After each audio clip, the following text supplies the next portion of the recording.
here. This is a training for the 26-27 resource allocation process. So a couple of more housekeeping details for those of you that have just arrived. Please put your name so that we can take attendance, know who came in. Second, we will be recording the meeting. Grace, you're recording? Yes. Okay.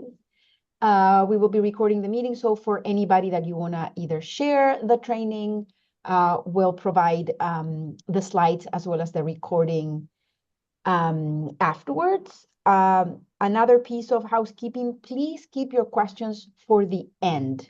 Maybe you make a note of the number of the slide where we are, and we'll take all the questions at the end because we have to go through a lot of content. So we need to make sure that we get through all that content, and we're happy to stay a little longer with Grace if it is necessary and you have some follow-up questions. And then the last but not least, more important observation is this is really about the submission process for requests. We really don't have any control or answers related to what happens after the submission process. We don't have any control either when or why or what are the reasons why certain requests are approved and certain other requests are not approved. So I would appreciate if we focus on the submission process itself, and we'll go from there. So again, good morning. Okay, this is the agenda for today. We'll be providing guidance on how to identify funding requests for your department or your office or your unit, depending where you sit in the college. We will also share some key dates from the 26-27 resource allocation process. And at the end, we will provide an overview of the Nuventive annual planning funding request module. So this year, the training is a little different. We are providing a little bit more of education related to how to get to put together your funding requests before getting into where to click, where to go in Nuventive, you know, those kinds of things that are more technical. We really wanted to provide you with a little bit more education about how we are understanding this process and how it relates overall to the planning processes of the college and our comprehensive integrated plan.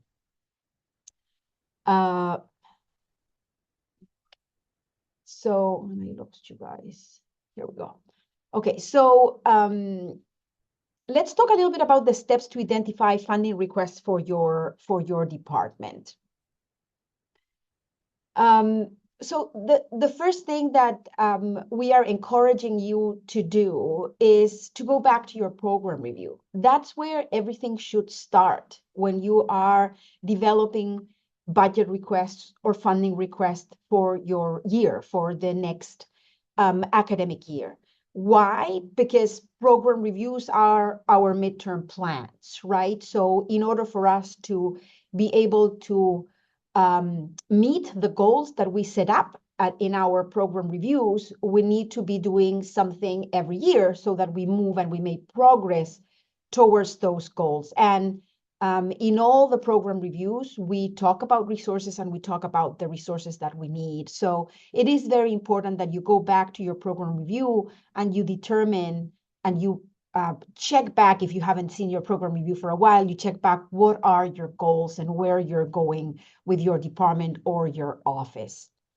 The second step is to determine certain specific initiatives, department level initiatives or efforts that help make progress towards your goals, right? So you have a goal, that's your desired result, and there are different ways in which you can you're able to meet those goals. So we're also encouraging that once you have reviewed your goals, and this could be also in your program review, but not necessarily there in your program review because things change from one year to the next, so we have to be flexible, but make a reflection about what are those initiatives at the unit level, at the department level, what are those initiatives or efforts that will make you progress towards those 4-year goals that you set up in your program review. That would be step number 2. Step number 3 is to determine or select resources that you need in order to implement those department level initiatives or efforts. And you could have those resources or you could not have those resources, right? This process is really to put in those resources that you don't have, right? If you have them, then you continue planning and you continue working and you continue implementing your efforts, but you don't need a budget request. So I just wanted to show you, these are 3 screenshots from the 3 areas where we have program review: the academic area, the student services area, and the administrative program review effort, right? And here I'm just showing you a screenshot where the different templates for program review reports include a section where you're actually talking about your program resources. And you can see they are slightly different in each of the areas of the college, but all of them really talk about program resources and about the kind of resources that you need in order to meet or complete your goals. Step number 4 is to check alignment, with between the department goals, the unit goals, and our institutional priorities. So go back to our CIP, our comprehensive integrated plan, look at the goals that we have there. We have 11 goals, and make sure that you ask for resources that will have the greatest impact, right? So once you check that alignment and you say, okay, these goals from my department are aligned with the institutional goals of the college, let's see which are the resources that we can ask for so that we can have that greatest impact in relation to those CIP goals that we have been setting in the last few years. Step number 5, prioritize your funding requests for urgent issues. And here we are thinking about 2 main urgent issues. The first one is related to safety, security, or liability, or risk of liability for the college. So put those requests first. Those are requests that there's mandatory things, there are risks that can happen. We need to make sure that the college is safe, that can operate safely, that can function safely and securely. So those are the first in your priority. And the second one is making sure that the shops work, right? Making sure that we can operate the college on like a baseline, right? And those would be any operational needs that are directly impacting either student learning or student success or student access, right? And Grace is going to be talking a little bit more about what do we understand by an operational need, okay? Step number 6, work collaboratively. So there are 2 things that they're very key about working collaboratively. The first one is to check if the funding request that you have as a department may benefit other departments, because you do have a better likability of that request being approved if it impacts more students or it impacts more departments. I'm not assuring that that's going to happen, but I can say that that's a real possibility. If you talk about these funding requests as something that is not only about your department, but about departments that are in your own division, for example, that's really a good way of talking about that funding request. And also about identifying multiple opportunities that of funding requests that could benefit multiple departments or programs. That's the way in which we are encouraging you to work collaboratively. And then also this is part of step number 6, is writing your funding request. So how do we write this thing? So first, you need to mention the program review goals and initiatives that this funding request will support. And again, Grace is going to be talking a little bit more about the rationale to put together these funding requests, but I am giving some overview here. Second, use data. Use data to demonstrate the specific need this funding request will address. It doesn't have to be only student data. It could be HR data. It could be facilities data. It could be a survey that you administered at some point. It could be qualitative data that you have available from focus groups that you put together. It could be website data. If you do any Google Analytics, if you do any study about clicks and things like that, that's also data. Data is not only student data, okay? Because here we are talking about all the offices and units and departments of the college. This is not only academics. And sometimes we have to look at data that is related to operations as well, not only about student-related data. And then mention the key CIP goal or the core operational need that aligns with that request to show that the funding will support progress on that goal or will support that particular core operational need that you need satisfied. So these are three components that you need to make sure that are in your funding request that facilitates executive leadership to see what they determine funding or not. So let me give you an example. And I built an example for the academic side of things and another example for the more administrative side of things. So let's talk about academic first. So imagine that I want to ask for $12,000 for supplemental instruction tutors for gateway math courses that have equity gaps. And I say that the funds will provide for student tutors for a certain amount of hours per week, and that would serve a certain amount approximately of students. Then I say that all this is put up fake data. I'm not saying that this is real, but this is just for example. Let's say that budget request aligns with the math department program review goal number 1. That's where it's coming from. And that goal says reduce equity gaps in core success rates of math courses. And I'm focusing on those gateway math courses, and faculty know what I mean by gateway math courses, I'm sure. And then it also aligns with a math department initiative that support goal number 1 from that department program review. And the initiative would be place supplemental instruction tutors directly into math courses with the largest equity gaps. Then I talk about the data and I demonstrate the need of the funding request and how this funding request will address that particular piece of data. And I talk about the core success of Black, African American, and Latino students in these gateway math courses and how they are 19 and 4 percentage points below ECC's core success rate average. That particular data point is real. And finally, I align with the CIP goal number 2 that reads, provide an educational experience that advances students' academic and lifelong learning goals and meet workforce needs. Okay, that's an example of the academic one. Let's go to an example in the more administrative side. So let's say that we're talking about facilities.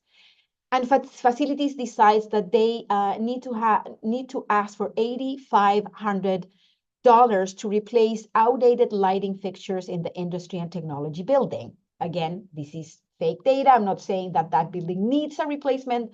I'm just putting this as an example. So they need to purchase and install LED fixtures in priority classrooms, in labs, and corridors within the IT building.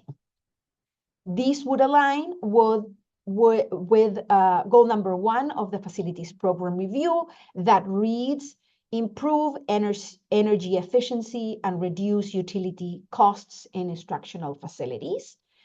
And it also aligns with a particular initiative that the facilities department wants to implement, and that supports goal number 1. And the initiative would be replace outdated fluorescent and failing lighting fixtures in instructional facilities with energy-efficient LED fixtures that meet our the facility's current standards.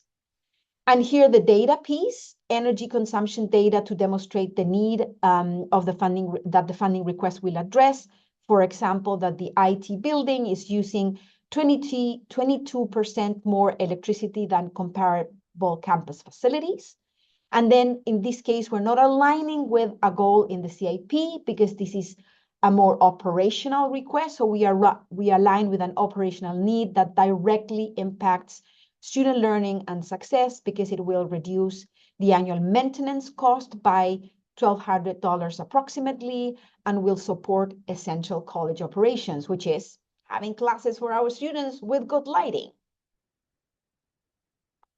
Okay, so these are some additional resources that we have that you probably already know, but we're going to reiterate those. One, the dashboards in the IRP office. Remember that the annual fact book is also a dashboard now, so that you can also go to the annual fact book. You have there the URL if you don't know how to get there. We also have, these are two new videos that the IRP office has produced. One is called Strategic Budgeting, and it's especially for you guys and for faculty that do unit level annual planning. And we also have put there a QR code if you want to explore it right away. We have also the URL. The second video is talking about strategic plans and strategic planning in general in challenging times. We are still going through a challenging time in terms of budget, so we thought it would be really good for you to look at that video. So they are very short. The first one is 8 minutes. I think the second one, Grace, 4 minutes. Also, 4 minutes. So you can, they're very general, but I think that all the principles that we are including there and we are sharing with you can be of a lot of very useful for this particular moment in time. This is the annual planning dashboard.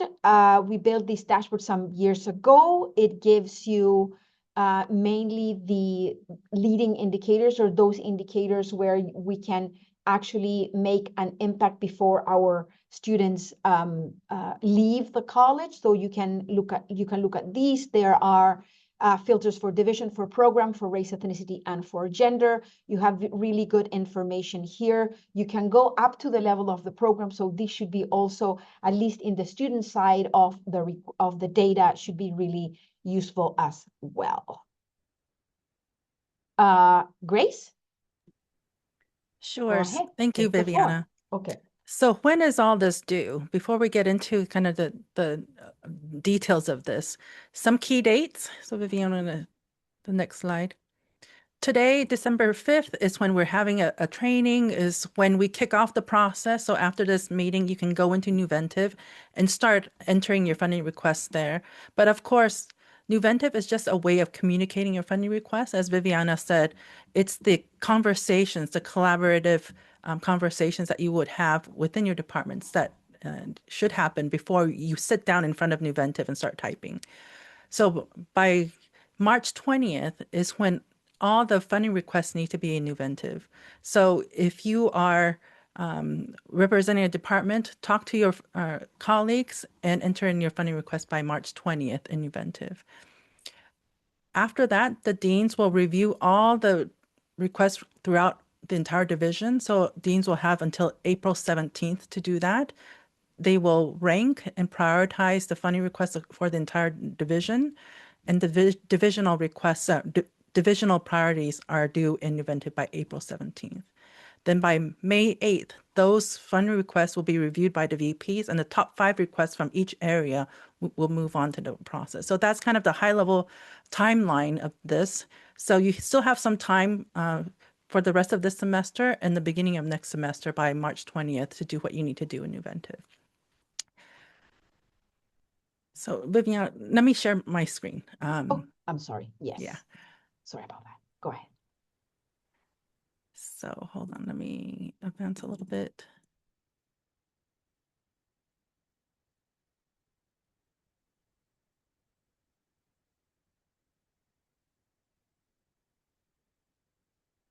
So before I open up Nuventive and you guys can see the technical part of it, I want to go through kind of at the high level what is being asked.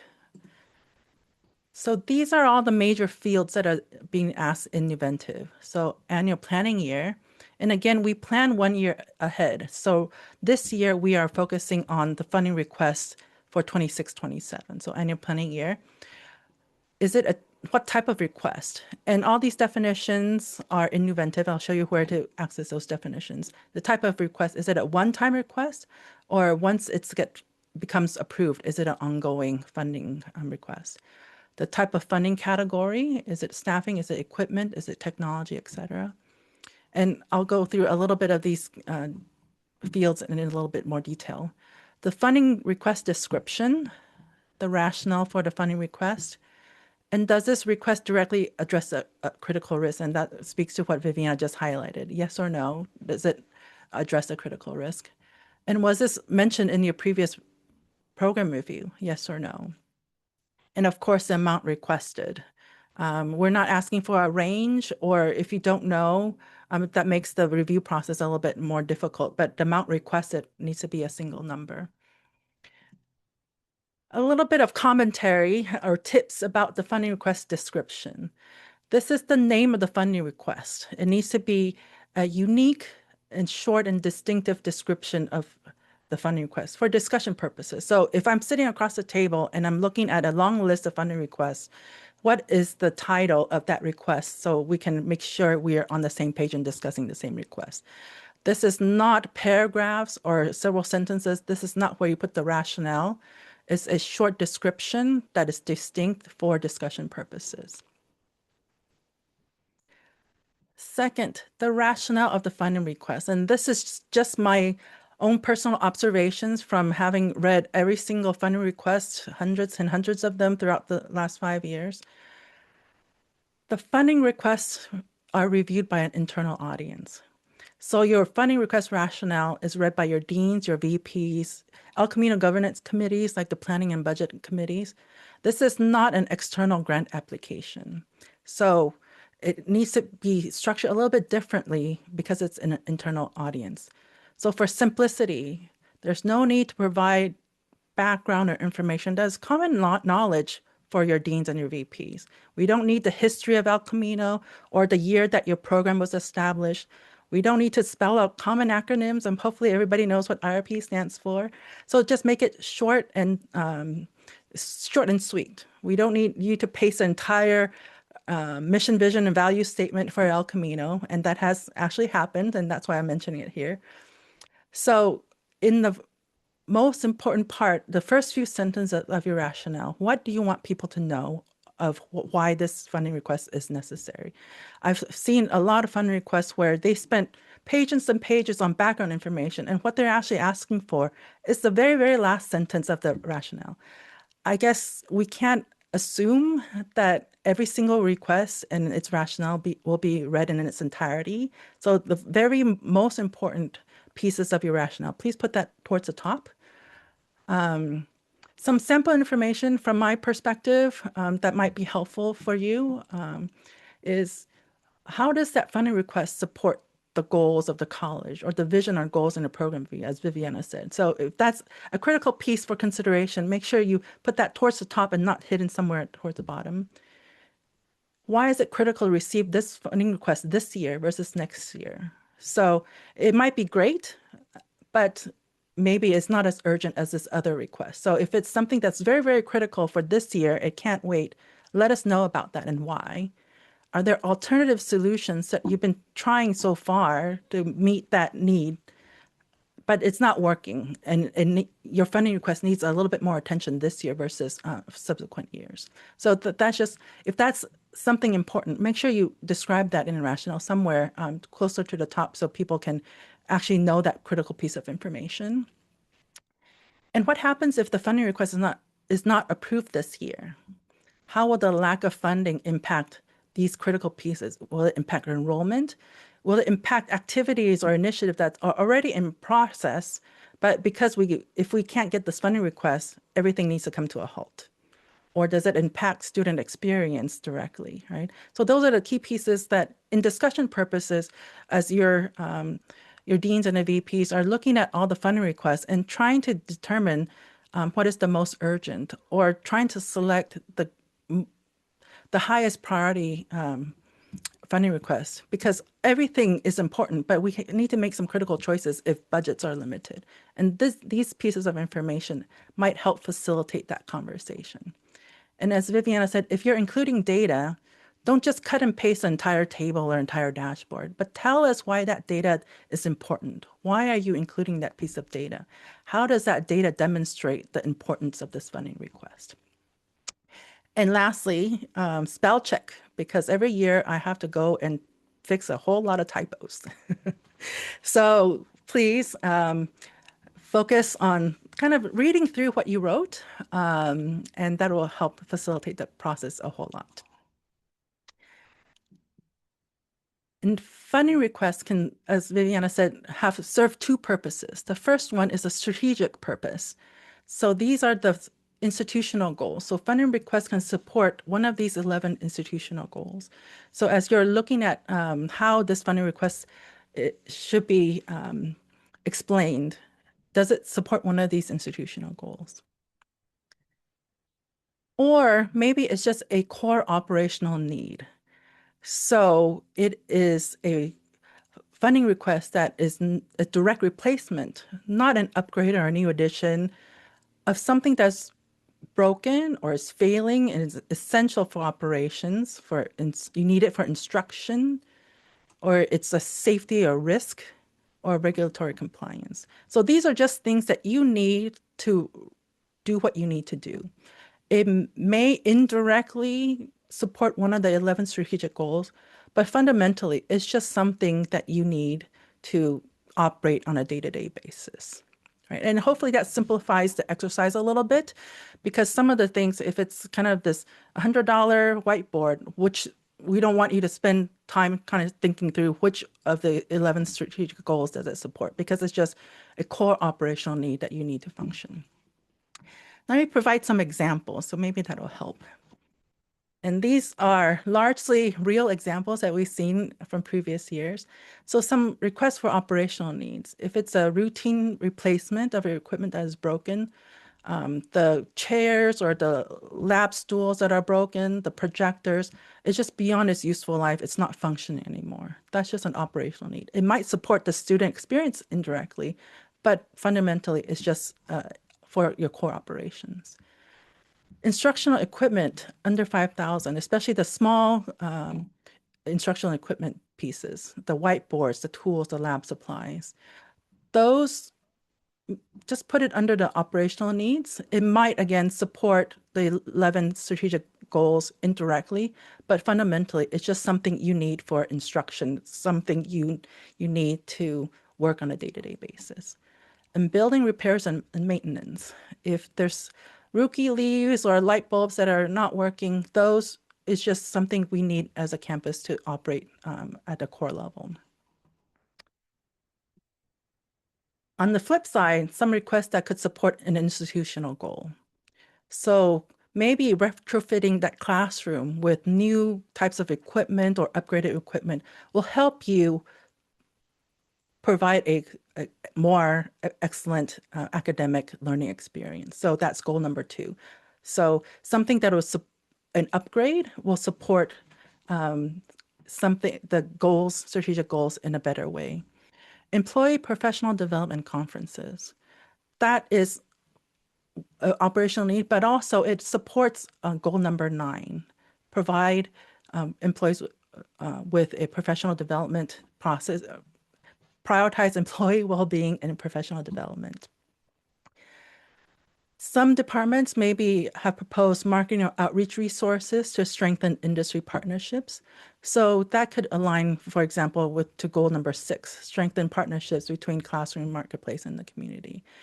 So we want to kind of separate out those core operational needs from the request that to support a strategic goal. And there has been no conversations about which category of funding requests gets prioritized higher and lower. And this is just to simplify the conversations around these funding requests, right? So don't overthink it and just tell us which bucket it fits into so that we can actually understand your funding request a little bit better.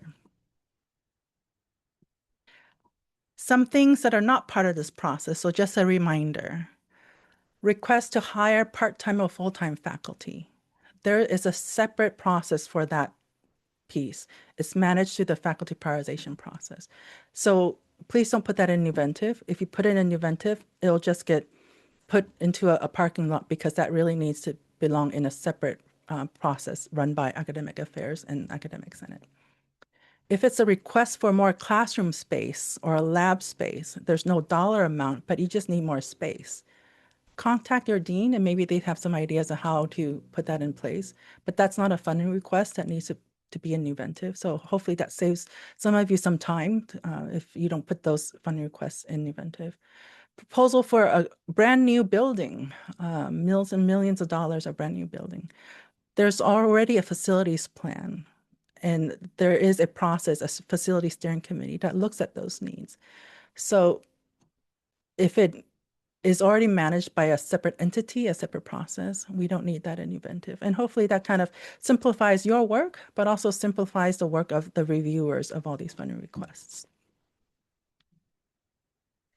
Now let me move on to, well, how do you demonstrate the alignment of these funding requests? How does it contribute to the institutional goals? We will propose a mapping exercise in Nuventive, and I'll go through that after I pull up Nuventive, and I'll show you where to do that. But the purpose of the mapping exercise is to provide information of how the funding request will support El Camino's institutional goals. So again, this will help the reviewers understand the context and the rationale of the funding request. This year, we're making this a mandatory required component of the funding request. I know in previous years, some people do it, some people don't, but I think this is a critical piece that our reviewers need to know and hopefully help understand how they are approving and reviewing and understanding the funding request.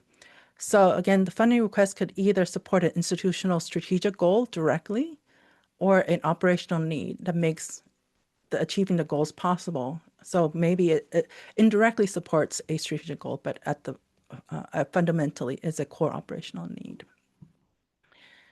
So that's a new piece in Nuventive now, the core operational need.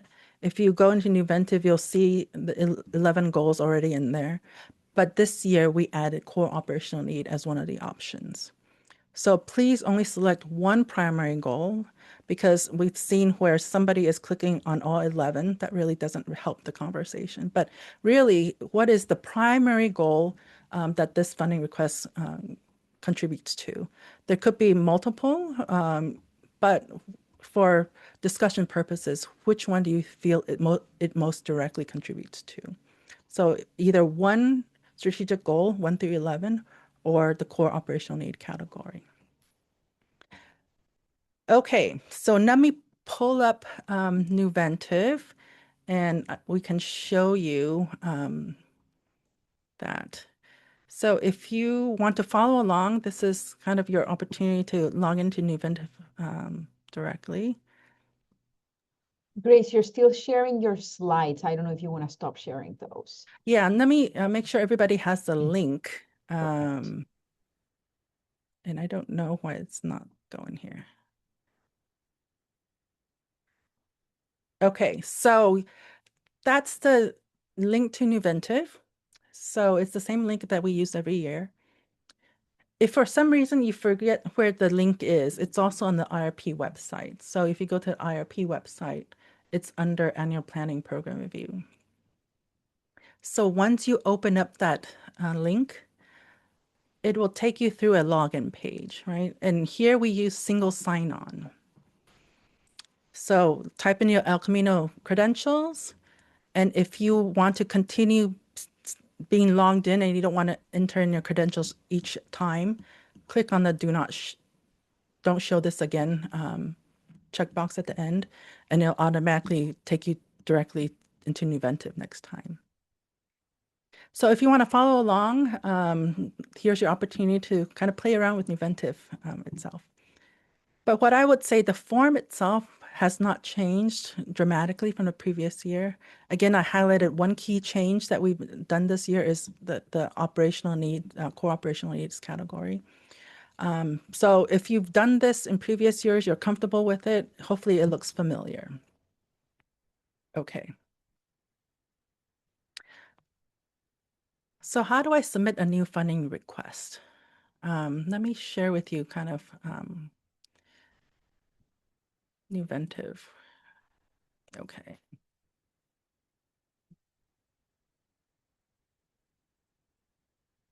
Here we go. So after you log into Nuventive, you want to go to the 3 bars at the top left to get to the home dropdown.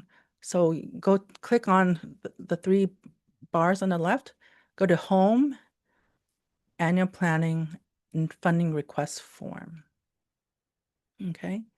So once you click on the funding request form, this is the screen that you will see. So some navigation tips before we get into the details. These top 4 buttons at the top, as you'll see, there's some reference materials towards your right-hand side. We'll have the institutional goals. We also have all your funding requests from way back in 2021 or 22. If you ever want to see what you submitted years and years ago, here's a report that has it all. But the top 4 buttons for navigation is where you hide or see more of those reference documents. So if you don't want to see those reference documents, just click on the green button. Or if you want to see the whole list, here's the button that you can just show. The yellow boxes are throughout the funding form. Those have definitions or instructions of that might help you fill out those forms. So to start a new funding request, click on the plus button towards your top right, and it'll take you to a brand new form. So again, we are in 26-27. We're planning for 26-27. So if you click on the down arrow, select 26-27. And as you can see, once I click on any of the blanks, a yellow pop-up box will appear, and that has a little bit more information or definitions to help you complete that form. If you don't want to see that yellow box, you can click X and it'll hide it. If for some reason it's hidden and you still want to see that yellow information definition box, click on the I and that definition box will reappear. So that's how you hide or unhide the definitions. So again, click 26-27. The type of funding request, again, one time or ongoing. And again, in the yellow box is a definition of one time or ongoing. And we can hide that. I'm going to select one time. The funding category is a type of request. So is it staffing? Is it equipment? Is it furniture? So I'm going to click on instructional equipment for this case. And funding description. This is where you type in that name of the funding request. Again, short and sweet and unique and distinctive. And the rationale of the funding request. So here's some prompts to help you kind of think about this. And we talked about some other best practices or tips from the previous slide. So how would this funding request support the goals of an institution or of the area or your program review goals? And what rationale, if it was mentioned in the last program review, what did the last program review say? So maybe this is the place where you copy a few lines from your program review to demonstrate the connection between your program review goals and this annual process. So that's the rationale for the funding request. Critical risk. again, yes or no. And in a yellow instructions definition box, you'll see the definition of risk. So it could be a health or safety risk or a liability risk. And that just helps us kind of categorize the different funding requests to help in the review process. So it's sometimes helpful to group the similar types of requests together, so it facilitates a easier discussion. And if applicable, was it mentioned in the last program review? Again, yes or no? And there's some, I guess in previous years, maybe some programs haven't yet completed a program review, they're still in process. So yes or no, or not yet applicable because you're still working on that. And the amount requested, and this is again one number, it's not text, it's not a range. And here we just are looking for a ballpark number for discussion purposes, right? Whether or not that funding request is $500 or $505, that doesn't substantially change the review or discussion, right? So just a ballpark number. If you need some ideas of how much something will cost, there's always ITS or other departments on campus where you can get that ballpark number. But we're not asking for something so precise. If it's a few dollars off, we don't want you to overthink this because again, this is just to facilitate a conversation, right? In the dean use section, if you are department submitting the funding request for the first time, please don't touch that. With the deans, we'll have a separate conversation about how you do that. But something, let me show something. I know we have some deans on our call, something really cool. So if it was a request from previous year and you have a funding number here, you can add another year and the box for prioritization will appear. So only the year selected will have a prioritization box appear. Okay, so that is the funding request form and how you fill that out. To finish your submission, you can click on save, but there's two options here. If you have a list of funding requests to submit, and you can save and add new. So it'll save and automatically open up a new form, or save and close, right? And if I try to save it, the asterisk indicates a required field. So I cannot move forward and save this until I have a funding request description there. So let me just put something there. Let me see.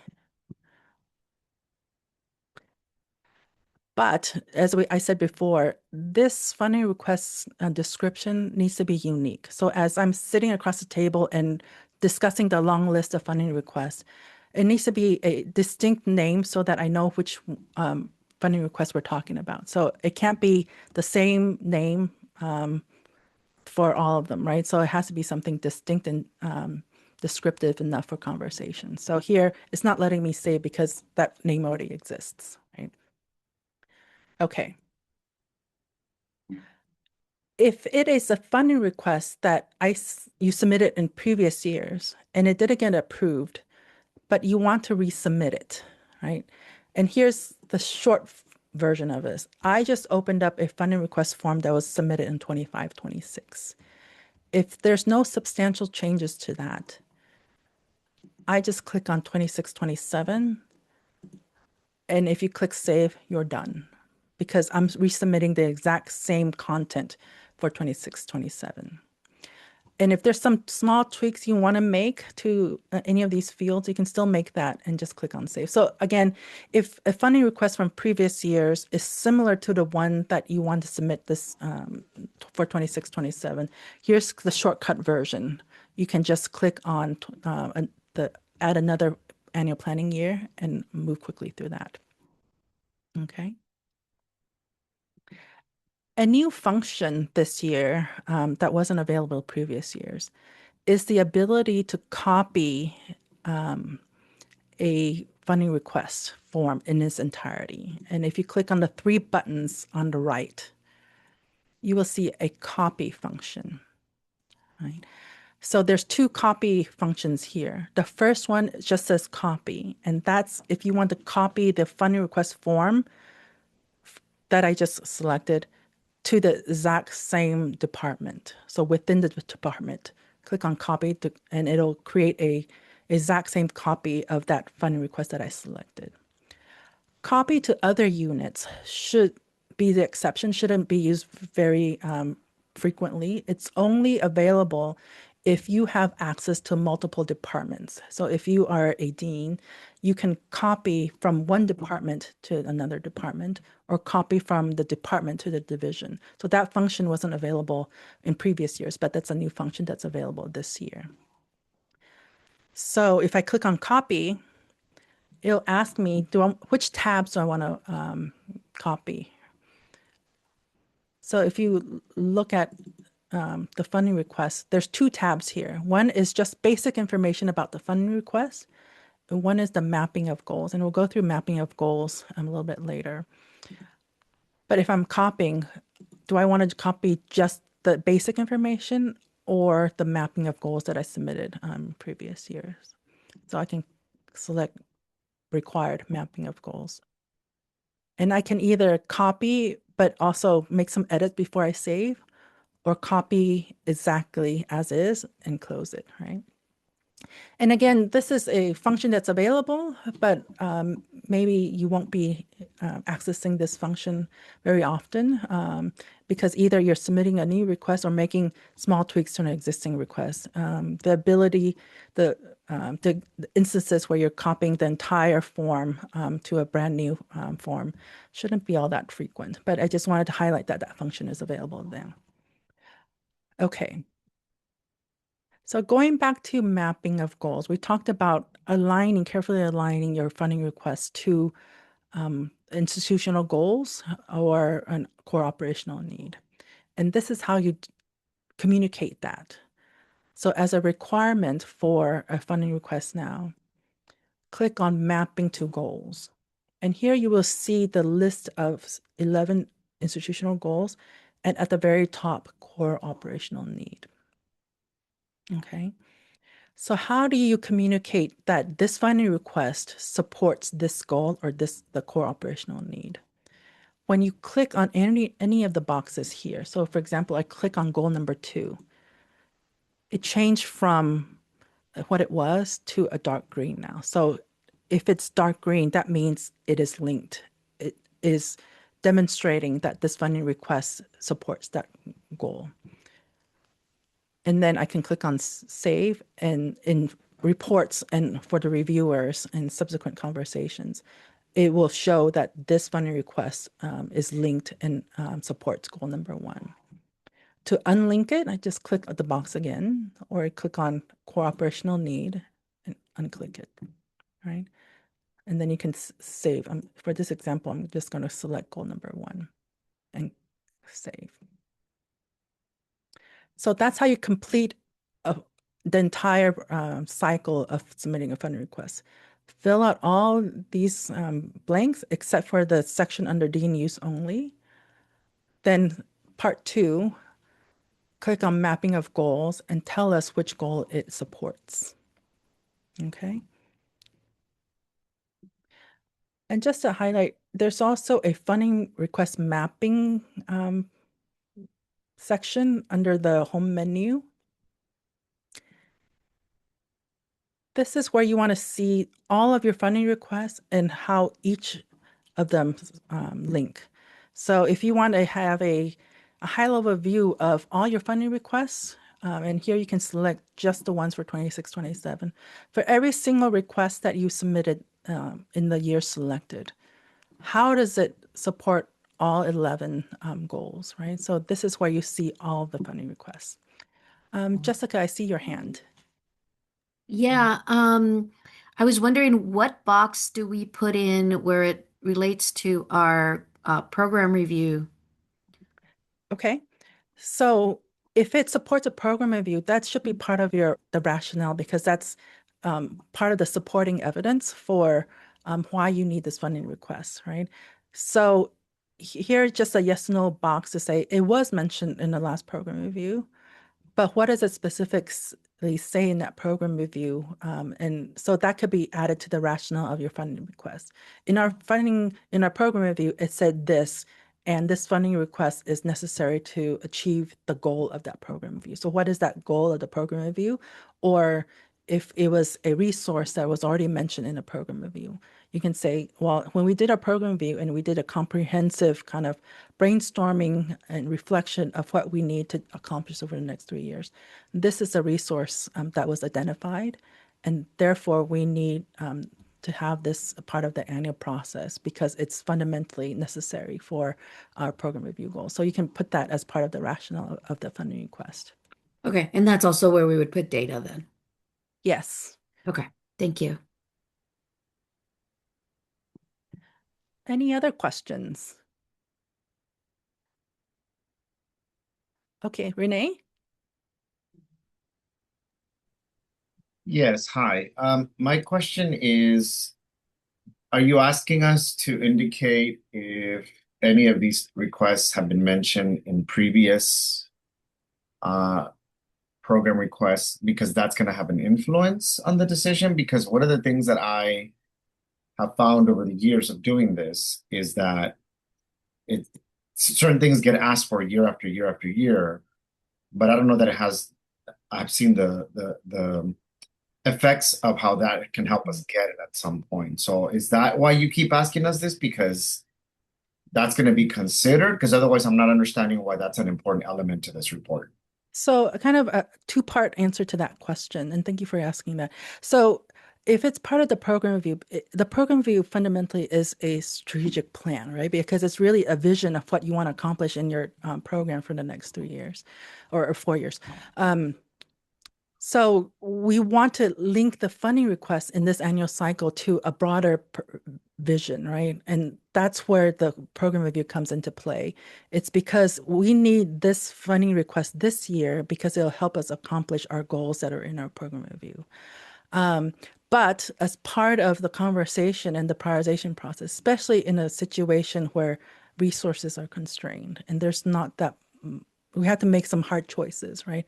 And that's where the conversation needs to be had, right? Once we have all the funding requests in, we look at the full list of requests coming from everyone, and we have to make some hard choices. And that's where the conversations with your dean and your VP and the governance bodies and with cabinet, those are kind of the reviewing bodies that look at all these funding requests that kind of prioritize between the important and the urgent. And so just because it doesn't get approved, but it's still part of an important conversation, a strategic conversation about those choices, right? So I would say if it's still critical for your program, still submit it because it is important information to be included in that those reviewers' conversations. But we can't fund everything, and that's the reality. And so sometimes those hard choices need to be made. But also a kind of a point is this alignment to the goals and just alignments to the goals now, because maybe our what we're trying to achieve 5 years ago might be different than what it is now, right? So just because a request was submitted every single year for the last 5, 10 years isn't reason enough for the funding request to be approved. That alone is because that's not a really strategic lens, right? Because what is it that we are trying to accomplish for the lives of students or the operations of the college right now? So it's kind of a nuanced answer, right? It's yes, still continue to ask for that if it's critical for your department to accomplish what you need to accomplish. But submitting it every year, that alone, there's the answer of let me submit it every year, so I never got approved. Therefore, I think it's my turn.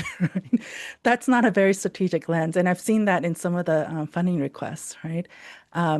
So it's kind of when you are looking at this, submit only the ones that you feel are so critical to have this next year. Right. And those are the type of funding requests that gets a little bit more attention because, well, it might be important, but this other department has an urgent need that needs to happen this next year. Maybe you can we can get reviewed again in subsequent years, right? So again, as Viviana said at the beginning of this call, we have no insight into what happens in those decision-making conversations. But from a strategic perspective, this is just best practices in terms of the program review and the annual planning cycle. Viviana, I don't know if you have anything to comments about that. No, I want to just answer the question that is in the chat. I think Patricia has a question regarding facilities. I don't know if you want to answer it. You want me to answer?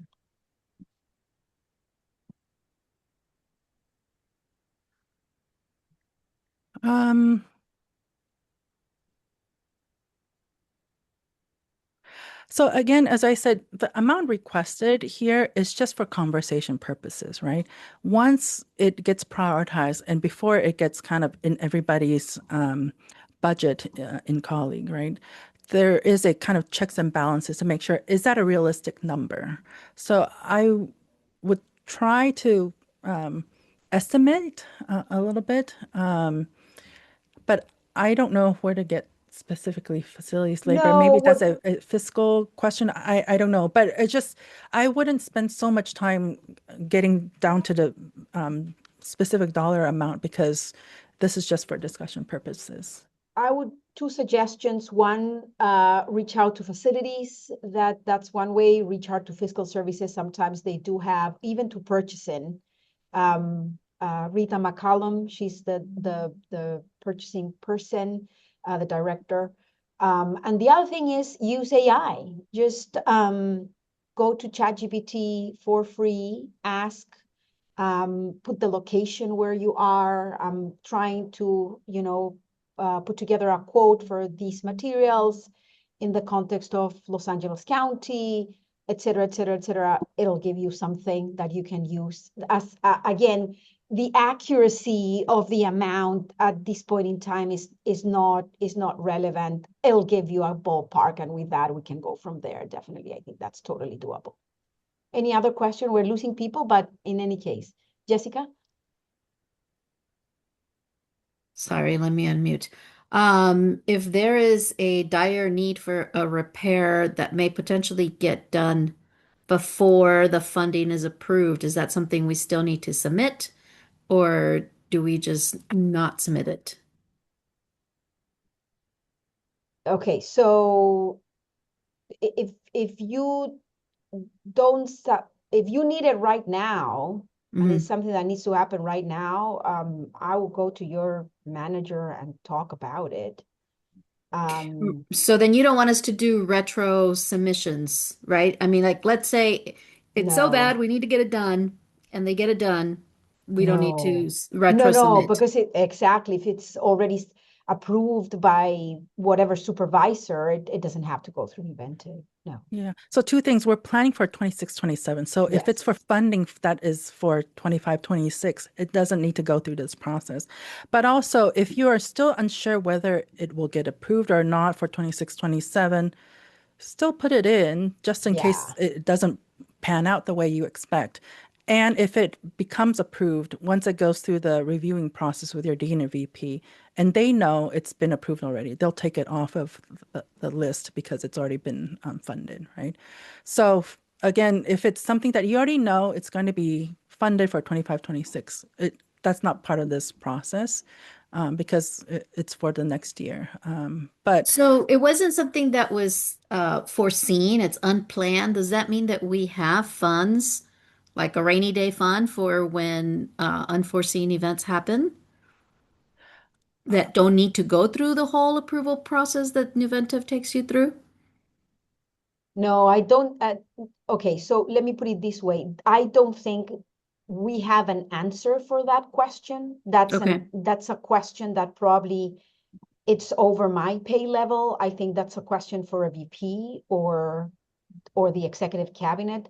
Do we have a rainy day fund that we can use anytime at any moment? I really don't know. This Okay. is the process to put budget requests for the following year. Anything besides this, in my understanding, there's no other process besides this to submit funding requests. If there are other processes that I'm not aware of, Jessica, I can't give you that information. I am not aware of what you're saying. I'm not aware of a rainy day that you can just go and say, hey, I need this now, so we get it now. Yeah. Okay, Not thank that you. I know. But also, there's so many different types of funds, right? So if there's something, an emergency that you need to address right now, again, talk to your VP or your dean, because maybe they have some Exactly. ideas of some other areas that we don't know about, because, yeah. Yeah, I So, mean, if something urgent, it's always like, for example, what just happened with the fires, right? In all the chemistry classrooms. I mean, we needed to get that money from somewhere. Those classes needed to be repaired. Those classes needed to be set up so that the students could continue, and we discontinued for how many weeks. So, of course, I mean, the facts, Jessica tells me, tell me, yes, there is a way, right? That's a very urgent, dramatic thing that happened, and they were able to find those funds. But that's all I know. I know from, from a fact perspective, I would go to your dean or your supervisor and have this conversation. This is the standard process that we have for general budget requests for the next year. That's what this is. Yeah. Okay, thank you. You're very welcome. Any other questions?